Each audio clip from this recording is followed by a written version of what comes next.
Assalamualaikum warahmatullahi wabarakatuh. Pada pertemuan ini pembahasan kita tentang kejadian majemuk yang terbagi menjadi 4 bagian. Bisa kejadian majemuk saling lepas, tidak saling lepas, saling bebas, dan tidak saling bebas. Dan pada pertemuan ini kita hanya akan membahas 2 jenis, yaitu kejadian majemuk saling lepas dan tidak saling lepas. Untuk memahami saling lepas atau tidak saling lepas, kita akan mulai dari ilustrasi. Ada 12 bola dengan nomor 1 sampai dengan 12 yang berada dalam sebuah kantong. Dari dalam kantong akan diambil 1 buah bola, di mana A adalah kejadian terambil bola bilangan genap, B kejadian terambil bola bilangan ganjil, dan C adalah kejadian terambil bola bilangan prima. Maka anggota dari A itu adalah himpunan dari yang bilangan genap. Berarti 2, 4, 6, 8, 10, dan 12. Kemudian B adalah kejadian terambil bola bilangan ganjil. Jadi anggota dari kejadian B itu adalah yang angkanya ganjil, yaitu 1, 3, 5, 7, 9, dan 11. Kemudian C, kejadian terambil bilangan bola bilangan prima. Maka anggota dari C itu adalah bilangan prima mulai dari angka 2, lalu 3, 5, 7, dan 11. Di sini kita akan menentukan hubungan antara A dan B, A dan C, dan B dan C. Kita lihat A dan B. A itu adalah terambil bola genap dan B adalah terambil bola ganjil. Di sini ada angka 2, 4, 6, 8, 10, 12. Sedangkan yang ganjil itu 1, 3, 5, 7, 9, 11. Jadi antara anggota A dan anggota B itu tidak ada angka yang sama. Kalau tidak ada angka yang sama, artinya tidak ada irisan. Maka hubungan antara A dan B adalah 2 kejadian saling lepas. Kemudian kita lihat hubungan antara A dan C. A adalah anggota genap 2, 4, 6, 8, 10, 12, dan C adalah 2, 3, 5, 7, 11. Kita lihat di sini apakah ada bilangan yang merupakan anggota dari himpunan A dan juga merupakan anggota dari himpunan B.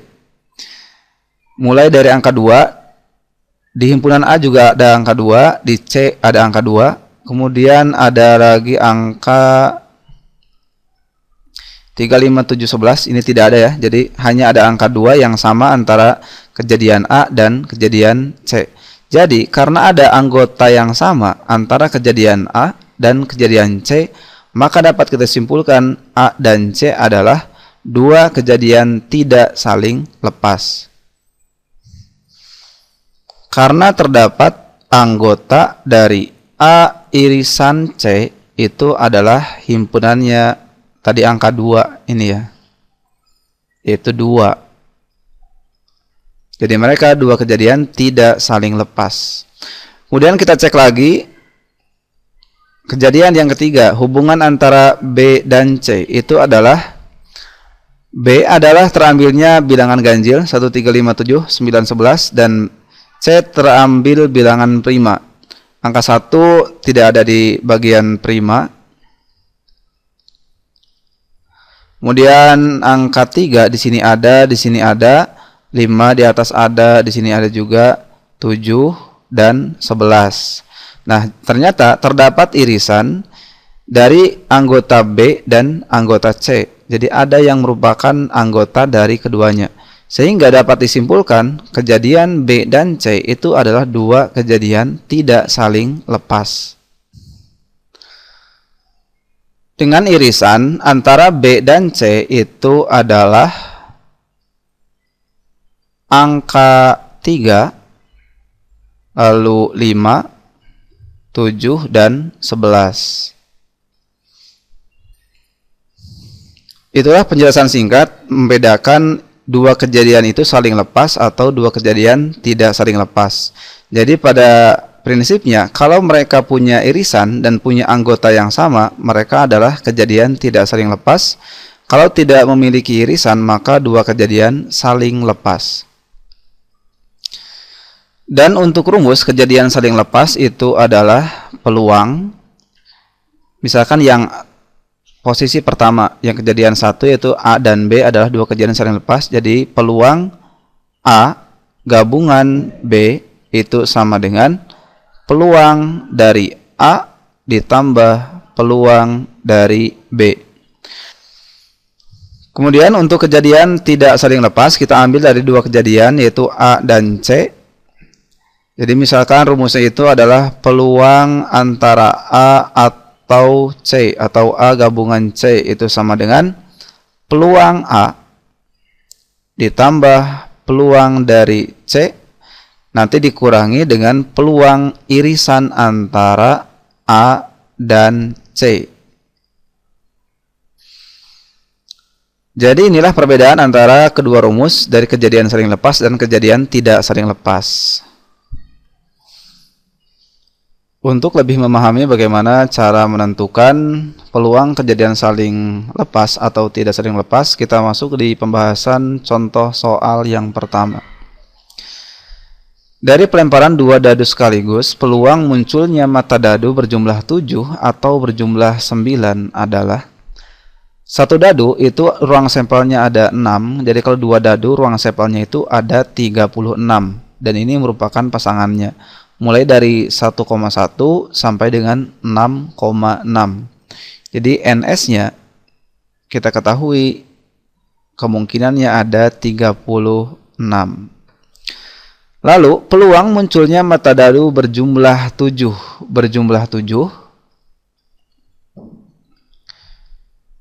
Berarti penjumlahan dari 1 tambah 6, 2 tambah 5, 3, 4, 4, 3, 52 dan 61. Itu merupakan mata dadu yang berjumlah 7. Kemudian mata dadu juga berjumlah 9. Yang jumlahnya 9 itu adalah penjumlahan dari 36, 45, 54 dan 63. Kita lihat apakah di sini ada anggota dari yang berjumlah 7 dan juga dia juga beranggota berjumlah 9. Apakah ada irisan antara keduanya atau tidak? Jadi karena mereka tidak saling beririsan, yang berjumlah 7 dan berjumlah 9, berarti ini merupakan kejadian yang saling lepas. Sehingga rumusnya adalah, misalkan munculnya mata dadu berjumlah 7 itu adalah kejadian A, dan berjumlah 9 itu kejadian B. Jadi peluang kejadian A atau B itu sama dengan peluang dari A ditambah peluang dari B. Sama dengan peluang A, anggota dari mata dadu yang berjumlah 7 itu ada 1, 2, 3, 4, 5, 6. Jadi ada 6. Ruang sampelnya ada 36, berarti 6 per 36. Ditambah B adalah berjumlah 9, anggotanya itu ada 4. Jadi 4 dibagi ruang sampel 36 sama dengan 6 tambah 4, 10 per 36. Jadi jawabannya adalah opsi yang B.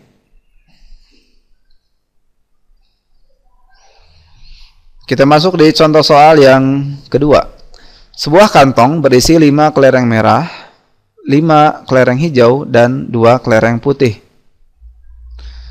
Kemudian diambil sebuah kelereng secara acak, peluang terambil kelereng merah atau putih adalah, jelas ini merupakan dua kejadian saling lepas karena ada kelereng merah dan kelereng putih. Tidak mungkin antara keduanya ada irisan.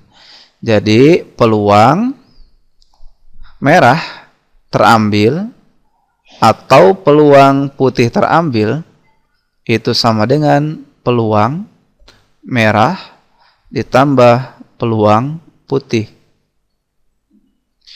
Jumlah kelereng itu kalau kita jumlahkan ada 5 tambah 3 tambah 2, 10 kelereng. Jadi ruang sampelnya ada 10.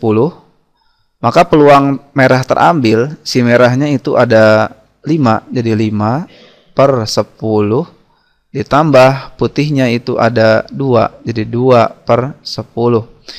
Tinggal kita jumlahkan 5 tambah 2, 7 per 10. Masuk di soal yang terakhir.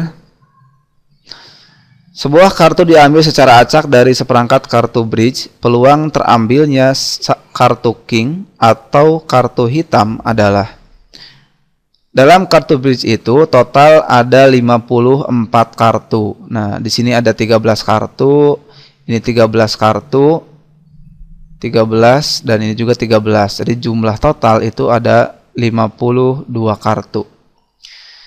Kartu hitam itu ada 2, yaitu kartu skop dan kartu keriting.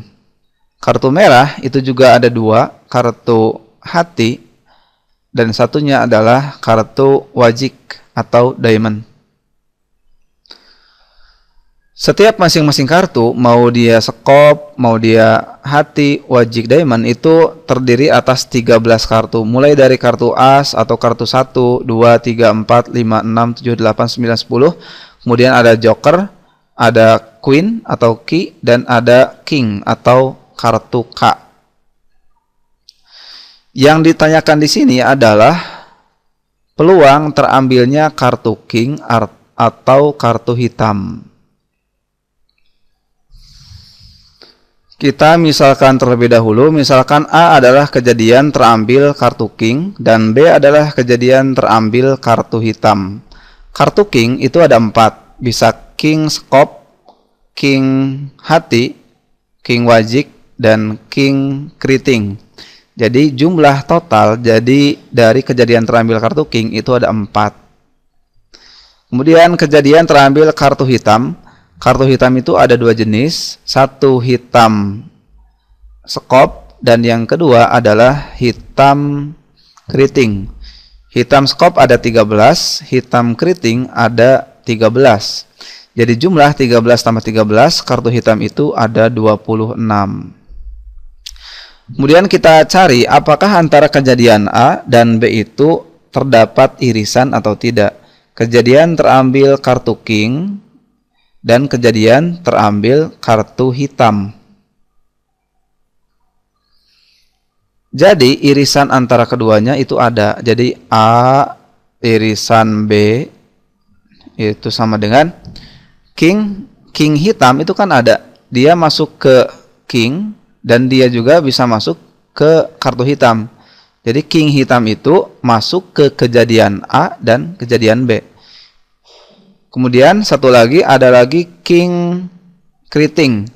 King keriting itu masuk ke kejadian A, yaitu kejadian terambil kartu king, dan dia juga keriting berwarna hitam. Jadi masuk ke kejadian B, kejadian terambil kartu hitam. Sehingga irisan antara keduanya ini anggotanya ada 2, yaitu anggota yang pertama adalah king skop dan anggota yang kedua adalah king keriting. Sehingga irisan antara A dan B jumlahnya itu ada 2, yaitu king skop dan king keriting.